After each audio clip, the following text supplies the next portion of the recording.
Over the last few episodes, we've explored several aspects of human behavior that influence personal safety. We spoke about milling, where people look to others for clues and cues when something unusual happens. We spoke about normalcy bias, where the brain tries to convince us that everything is normal, even when it may not be. And we spoke about the confidence trap, where limited experience can sometimes lead us to overestimate our abilities and our capabilities.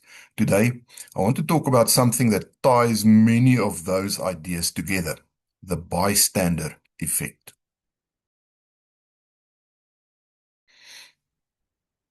Most explanations of the bystander effect tend to focus on why people don't help during emergencies.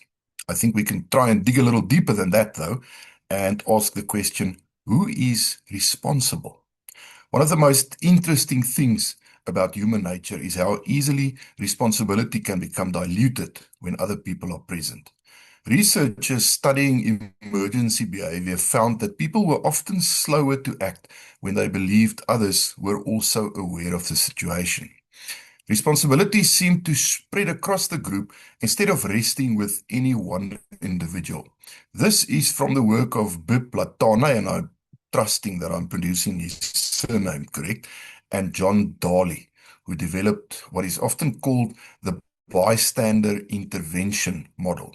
In simple terms, the more people who could act, the less pressure any one person feels to act. As always, this isn't about accusing anyone of being lazy or uncaring or irresponsible. I'm trying to get a message across. In fact, one of the most important findings from this research is that bystander inaction is often driven by uncertainty rather than indifference. People look at others, they try to understand what's happening, and may conclude that if nobody else seems concerned, perhaps there isn't really a problem. If you've listened to the previous episodes, then this should by now sound familiar to you. So let's try and imagine a realistic scenario. You're in a public space, maybe a shopping center or somewhere in your neighborhood.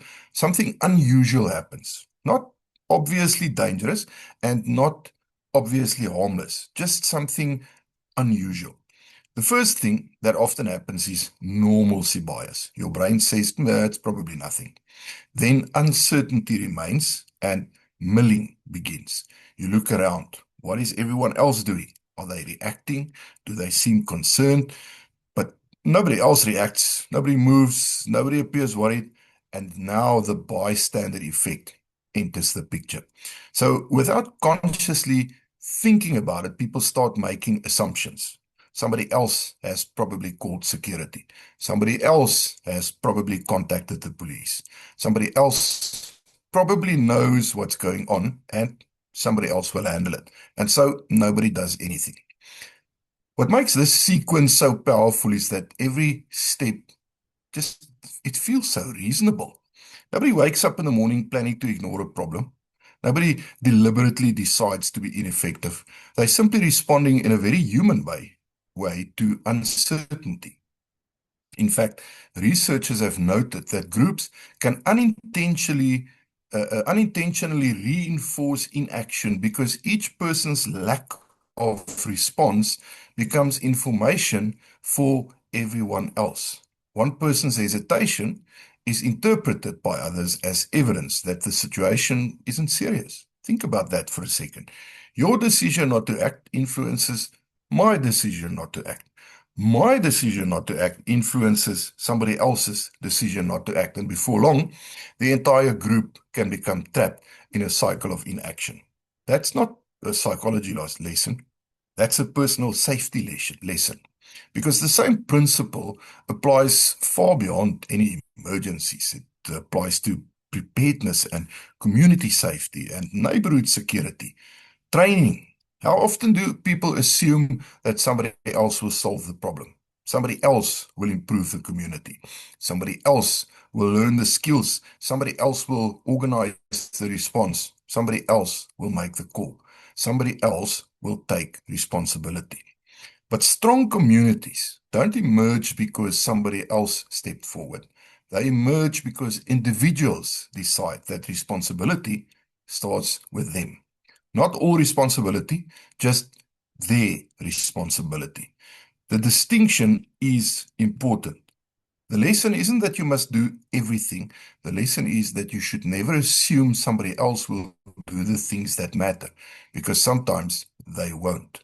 Preparedness is effectively then a decision to reject the somebody else problem. It's the decision to learn the skill yourself, to carry the equipment yourself, to gain the knowledge yourself, and to make the call yourself. Not because you're the only person who can, but because you're the only person whose actions you can control. That's the common thread running through this entire series. Normalcy bias tells us everything is probably fine. Milling tells us to look at everyone else before deciding. The bystander effect tells us somebody else will probably act. Each one shifts responsibility away from us. Preparedness does the opposite. Preparedness brings responsibility back. Because when something important needs to be done, the safest assumption is not that somebody else will handle it.